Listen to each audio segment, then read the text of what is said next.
working very hard to capitalize on the of Charlie Kirk.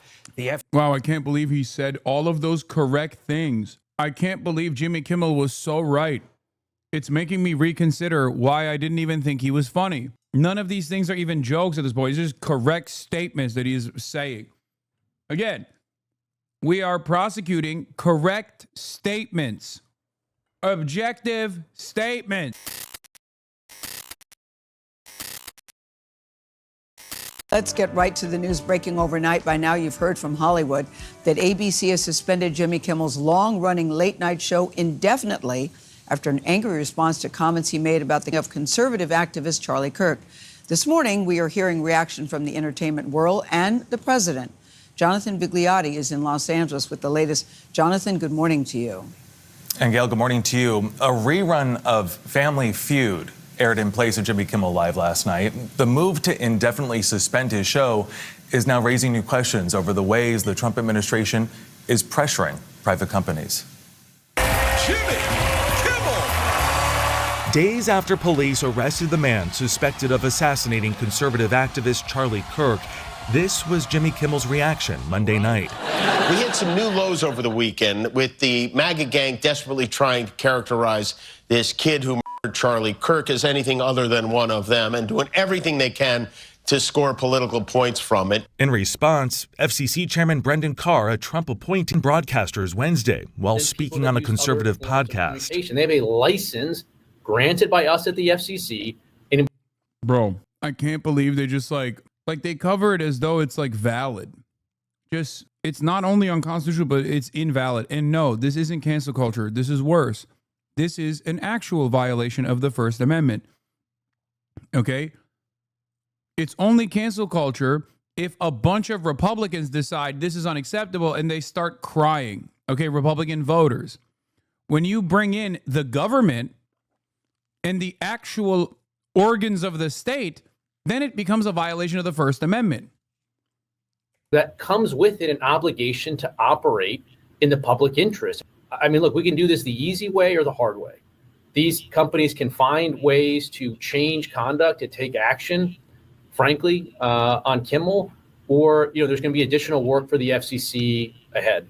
Hours later, Nexstar, the country's largest local broadcasting group, announced it would preempt Jimmy Kimmel Live for the foreseeable future on its stations, calling his monologue, quote, offensive and insensitive at a critical time in our national political discourse. And shortly after, ABC said it would pull its late-night host off the air indefinitely. CBS News legal contributor Jessica Levinson. When a private employer takes action against a private employee for speech, that's not a First Amendment issue. That, generally speaking, is an employment-based issue. Celebrities like Ben Stiller and Gene Smart were quick to defend Kimmel. Comedian Wanda Sykes, who was scheduled to appear as Kimmel's guest Wednesday, accused the Trump administration. Dude, this is not that. This is the government threatening a company. Directly. Anyone who says, oh, this corporation came to this conclusion on their own is a liar. This is ridiculous.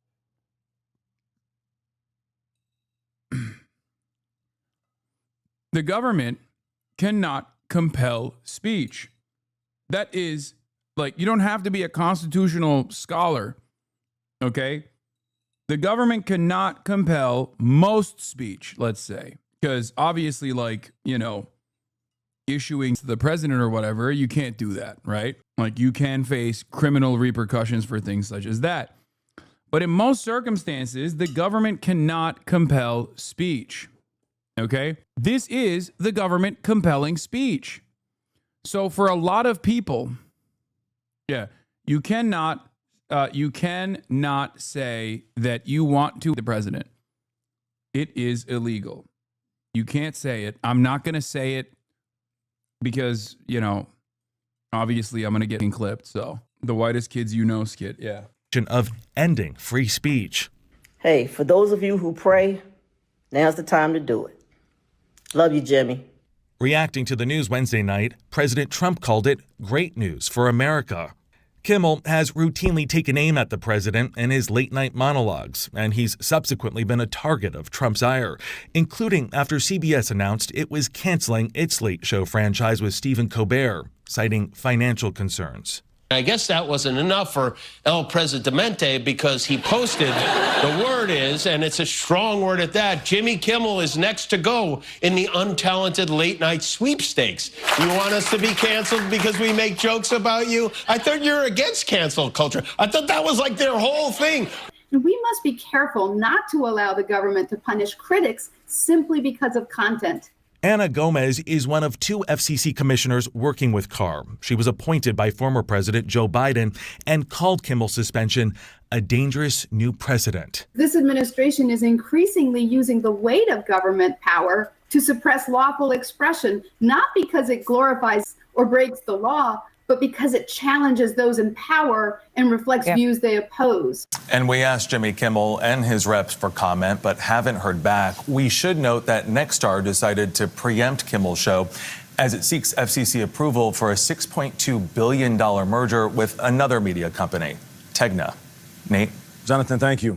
All right, it is 20 minutes after the top of the hour. ABC News pulling Jimmy Kimmel live off the air indefinitely over the late night host comments on the assassination of Charlie Kirk. That's right. Ty Power joins us with the latest on that. Good morning, Ty. Good morning to all three of you. The shakeup comes as Jimmy Kimmel continued to reference Charlie Kirk and the alleged this week during his late night monologue. I can't believe it, dude. You guys are caving is so devastating to me. It all started with him calling out President Trump just a day after the assassination. Watch.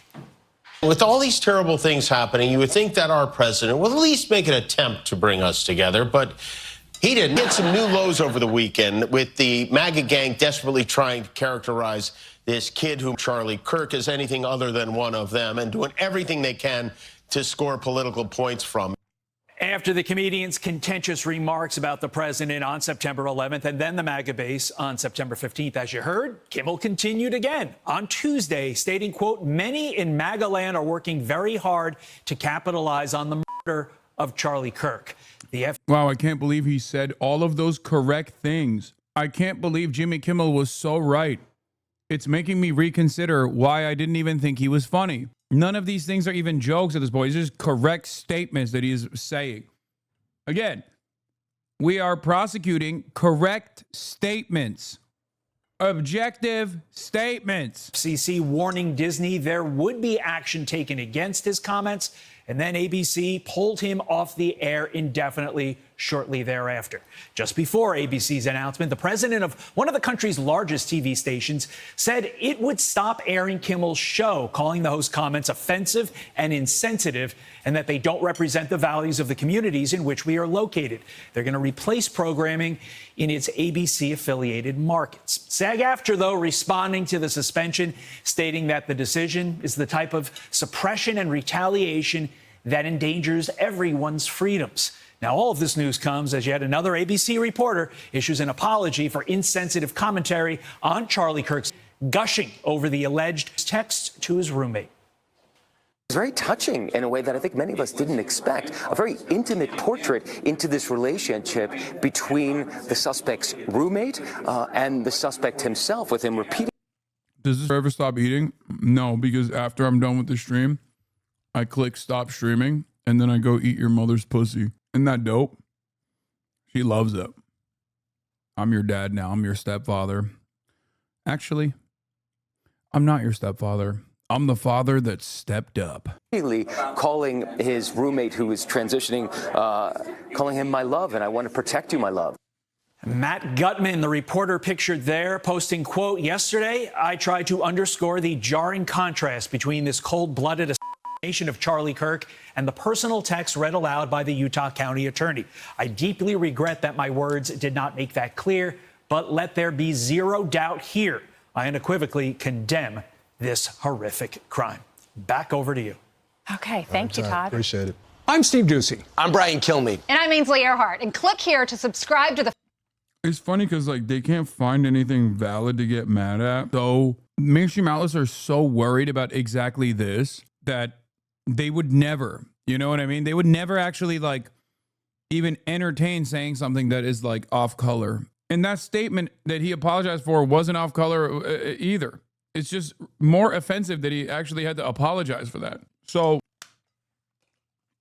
for me, what I see here is, I wouldn't even call it restraint necessarily, but what I see here is that there's really nothing that they can get mad about. So they're looking for things to get mad over and failing to find anything to actually get mad over. So they're getting mad over fake shit. Like, isn't that crazy? It's kind of like, dude, not to bring everything back to myself, but it is my broadcast after all, and I'm also in the crosshairs too, to a certain degree. But I sometimes think about that where it's like, dude, I do political commentary with a live audience 8 to 10 hours every day for 7 days out of the week. And in all of that commentary, and there's a lot of back and forth in this medium, there's a lot of like, you know, pushback. There's a lot of people who are trying to piss me off, all this stuff, right? And in all of the years of doing this, in all the years of doing that, they can't even find anything recent or directly in context with maybe like 1 or 2 10-second fucking clips, with the exception of like 1 or 2 10-second clips to hyper focus on, to laser in on, to be like, you're a bad person, you're fucking violent, all this shit. Like, it's crazy.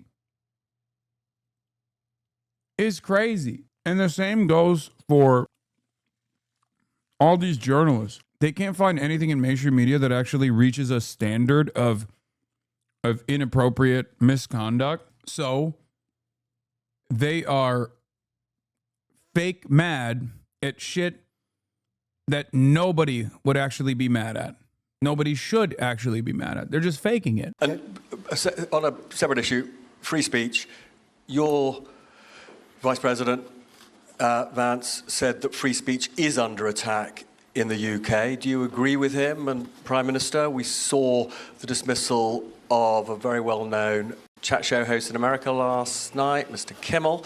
Is free speech more under attack in Britain or America? Well, Jimmy Kimmel was fired because he had bad ratings more than anything else, and he said a horrible thing about a great gentleman known as Charlie Kirk. And Jimmy Kimmel is not a talented person. He had very bad ratings, and they should have fired him a long time ago. So, you know, you can call that free speech or not. He was fired for lack of talent. Yeah, please, go ahead. Yeah, I mean, firstly, on the question of Charlie Kirk, can I just express how... Keir Starmer's due to suck off, dude. The kid's starver. Trump has officially asked for Ilhan Omar to be removed from Congress. This administration does completely wild and illegal shit, but says it's official. Like, okay, I officially asked you to shut the fuck up, resign, and blow a goat. True. God, I fucking hate Keir Starmer so much. He is such a massive piece of shit. Talk about a guy who was not ready for the job, who cannot rise to the occasion, okay? God damn, dude. This man is doing more to ensure that fascists win in the next election cycle in the UK than the conservatives ever could have done. Okay? Straight up, he is such a fucking monstrous piece of shit. Oh, my Lord. How shocking that is, I think, to everybody who believes in free speech and in democracy. It sent shockwaves through the world. And I know that he was a friend of the president, and I reached out straight away to the president because I understood how impactful it would be on him and his family. And we all need to be absolutely clear about that. Whatever our political views, it is shocking and is to be condemned. On free speech, not much to add to the answer I gave earlier. This country's had free speech for a very, very long time. It is part of who we are as a country. Oh, yeah? Obviously, when he says this country has free speech is bullshit, but when J.D. Vance says the UK doesn't have free speech, he's being a fucking moron. He's actually talking about, like, hate speech, right? Hate speech restrictions. But under the Starmer leadership, they literally prescribed Palestine action.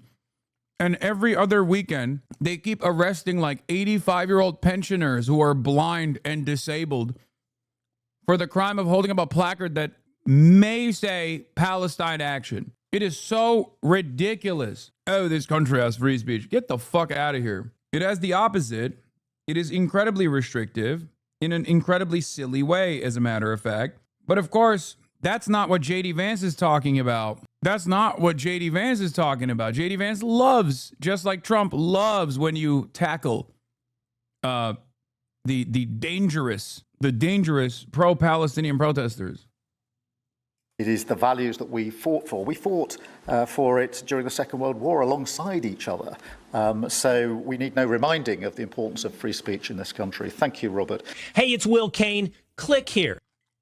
By the way, people are unironically getting aggressively prosecuted for exercising First Amendment rights that pertain to saying heinous shit about Charlie Kirk.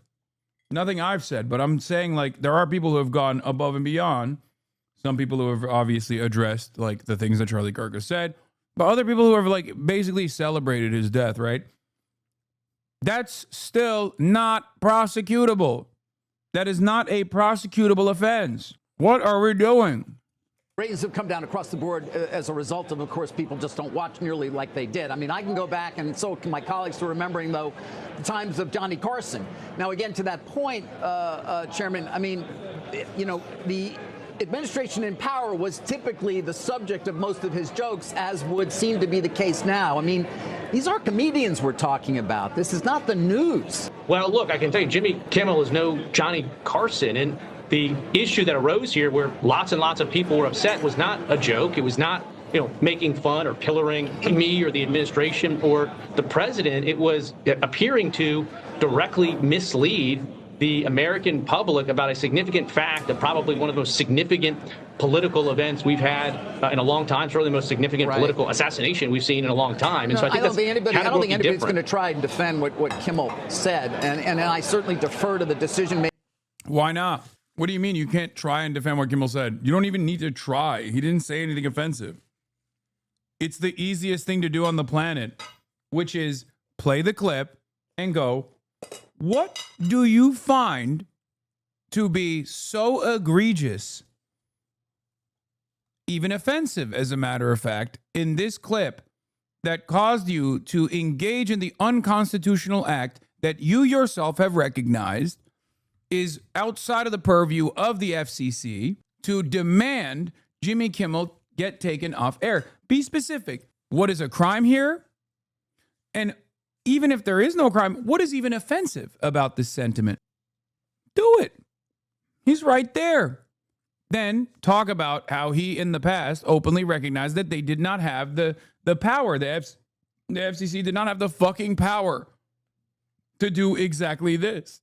Making of the company itself in terms of saying this was beyond the bounds. But I do wonder, and I think many people do, whether you really are just targeting comedians who who typically through the years have made fun of political figures in a way that, like, these guys are such pussies, bro. They are such fucking pussies. Like the liberals here as well. Do you understand? They are having a hard time being honest because they too are obviously worried about repercussion. Do you understand? That's the chilling effect. Do you understand? When you can't do even like the bare minimum of decent journalism because the guy that you're sitting across from can now come after you, and he has shown that he is willing to do so. That's what the fuck we're talking about as far as the government compelling speech or creating a chilling effect on speech. That's what this is. Hasan is getting the soy right fatigue. I know. I can't deal with it. Because the president simply is offended by it.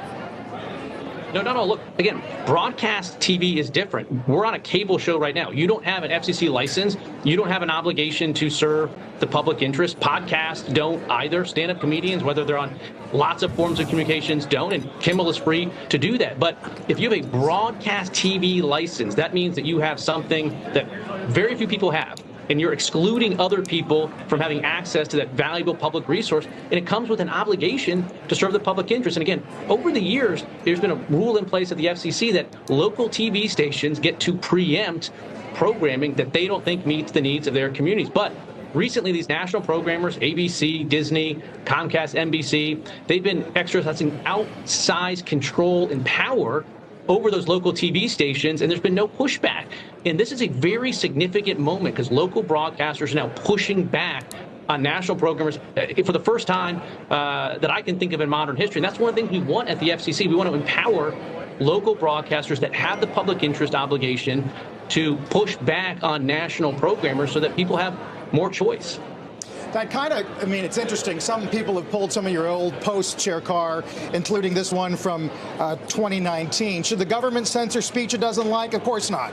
The FCC does not have a roving mandate to police speech in the name of the, quote, public interest. How do you square what you're saying with those old posts? And is there pressure now, for example, for Comcast to drop Jimmy Fallon and Seth Meyers the way the president suggested? Well, two things. I've been very, very consistent when it comes to the internet. We want, wide open, robust, debate. And there's no public interest standard there. There's no licensing obligation there. But again, broadcast TV is simply different. Particularly during COVID, we saw this massive surge in censorship on the internet by Facebook, by previous owners of Twitter, and I pushed back very strongly there. But again, broadcast is different. They've got a license and they're free to go on the internet and do whatever they want. But if they want to keep access to those valuable airwaves, I've been clear. We're reinvigorating the FCC's enforcement of public interest. And it's a good thing. I mean, look, trust in the media is at an all-time low. It used to be more trusted than Congress, at least they could say, but now they've fallen beneath Congress. I think, gas station sushi probably polls better in terms of trust than the legacy broadcast media right now. Chair Carr, Jim Cramer, according to the New York Times, late Wednesday, I'm just quoting here, Sinclair, another owner of many local TV stations, said that it would also suspend Mr. Kimmel's program and called on Mr. Kimmel to apologize and make a meaningful personal donation to Mr. Kirk's family and the activist political group Turning Point USA. Do you think that's an appropriate remedy of the situation? I think Sinclair has every right to call for that. Again, Sinclair. Oh my God, it's extortion, dude. What are we doing? Oh God, I hate this. I hate it so much. It's also really fucked up because corporations that want to panhandle to the government, that want to present themselves as like servile little beings that will suit whatever interest that this administration has, will then turn around. Wait, what? Charlie said, that there was no such thing as hate speech. He obviously, no one anticipated what happened to Charlie, but you have always been. Charlie said, that there. Verbatim, I'm pretty sure there are people that have been fired for saying exactly that or much less. Bro, remember I told you he is incapable of showing grief because he's so fucking narcissistic. He is utterly incapable of even weaponizing the situation by demonstrating sufficient grief and like really whipping up the public. Because like if he was capable of just being like, Charlie's my friend, I'm really saddened by this, I will never forgive the left for doing this, shit like that. Like, stuff that JD Vance is saying and doing. If he was capable of doing that, I think there would be a lot more anger. There would be a lot more resentment. The reason why I suspect that like this is going to eventually go away and the only thing that people will remember is the frustration that they have for this administration cynically fucking using the story to go after their critics is because Donald Trump can't even fucking develop like the sufficient grief necessary to show how impactful this has been for him and to tune up the base to also feel angry. There was no such thing as hate speech. He obviously, no one anticipated what happened to Charlie, but you have always been. Bruh, that's also directionally unclear. Do you see what I mean? Like, it doesn't even make sense. Like that could objectively be like a leftist statement. Do you guys not hear what he's saying? McCallum says, Charlie said there's no such thing as hate speech. Trump said he might not be saying that now and starts cackling. Hold on, I'm tweeting. He can't even fake care. It was more of a chuckle than a cackle. Yeah. Isn't this literally what the late night host was, Jimmy Kimmel was talking about? Yes. It's ironic because that is precisely why Jimmy Kimmel was fired. It's crazy. Your governor just had an epic own. Stop. Okay. We're past that point. We're past that point. I suspect liberals will start getting annoyed with this shit too. Okay. I obviously have way less tolerance than the average liberal has for this kind of stuff. But these epic jokes. Charlie said, that there was me. no such thing as hate speech. Trust me, these epic memes are going to start drawing ire from liberals as well. He obviously, no one anticipated what happened to Charlie, but you have always been in favor of free speech. Yeah, so do you have concerns about, some people look at this and your critics will say, well, Dude, what's crazy about this shit? What's crazy about this fucking shit is that the Fox News hosts are so professional at this point at not getting phased by Trump and just bouldering through the statement so that it's not clipped. you have always been in Like, notice how she's doing crosstalk. It'll be fun to hear your boss on Congress on October 8th. Can't wait to hear your boss at Congress. I'm my own boss, brother. What? You are correct. This is chilling speech based on jurisprudence. You are correct. This is chilling speech based on jurisprudence, unconstitutional. I agree, but threatening is not the same as doing it. Can you see the difference? You can talk about it, doing it all you want, but if you actually do it, that's where the Constitution steps in. You're dumb as fuck if you don't see the difference. What are you talking about? No, you absolutely can't fucking threaten to do it either.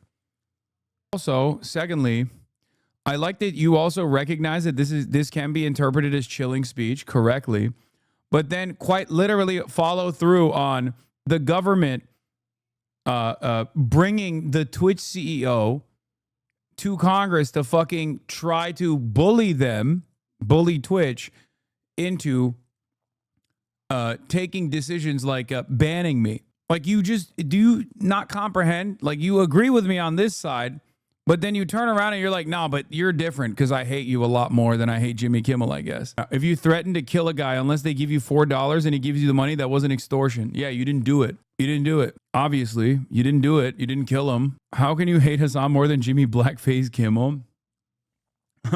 Yeah. Also, don't tell the Republicans Jimmy Kimmel did blackface. They'll advocate to restore his timeline. They'll advocate to restore his slot on NBC. I see people saying things, they're crazy. These people are crazed lunatics, even the way they'll answer. It's like you'll see them, and the things they say are really bad, but they look crazy. They're almost crazed. Maybe they're drugged out. Maybe there's some other problem. But the kind of things you hear, actually you probably don't put most of them on, but the kind of things you hear are so unbelievable. You wouldn't think, you're a very regular person. I am too. I'm a regular person. Who would make the statements that they make? Did you see the guy the other day run through all the flowers that put down in loving memory of Charlie? This maniac runs through the flowers, kicking them all down and stepping and stomping on them. And fortunately, somebody grabbed him and gave him a rap. But the guy looks like a normal guy. And who would do that? I mean, who would do it? I think this will all blow over quickly. The actions of admin are inherently Nazi-esque, but that's not scary for a simple reason, in my opinion. The Nazis successfully improved the economy and increased employment for the whites. This admin is making shit more expensive, has higher unemployment, while taking rights away for everyone. This shit is beatable. Oh, no, I agree. Like, for a brief moment, I mean, to be fair, the economy was in dire straits as opposed to the brief moment of industrial prowess. No, that's not suspicious. This chatter is not actually fucking saying something wrong at all. He's saying that the Nazis were harder to defeat because they also did improve material conditions, at least, albeit for a brief period in time, especially as a consequence of how bad the material conditions were already, that they were more difficult to deal with. They were more difficult to resist against. Whereas this administration is so hyper-capitalist that they're not even posturing in that direction. They're not even trying to fucking improve white people's living standards. And therefore, that resentment will continue brewing. The Nazis weren't the center of a global economy, though. Fair. I've said this over and over again, man. The incompetence of this administration will hopefully make it easier to resist this administration's actions. Because even in the absence of like a Democrat, a decent Democratic response, it seems like they just consistently bite off way more than they can chew and then get yelled at even by their own base of support. And then when that happens, they turn around and scale back. That's where Taco Trump comes from. Feel me? Also, they have some of the most annoying losers on TV. Rob Schneider talking about Kimmel's suspension. Let's take a look. As you pointed to, Will, since the 1960s, you have to get a license to broadcast. This isn't Netflix. This isn't cable. This is broadcast TV. And when you have broadcast TV, you have to, the airwaves are owned by the public. And to get that license, you have to be in the interest, like you said, of the public. And so that's why when there's a news van parked in the white zone, they don't get a ticket because they are there to present news to inform the public in the public interest. So what happens is 25% originally was supposed to be the news to inform it, just to get that license. So when you absolutely lie to the public, then you are no longer in the public interest, like Jimmy Kimmel did the other night.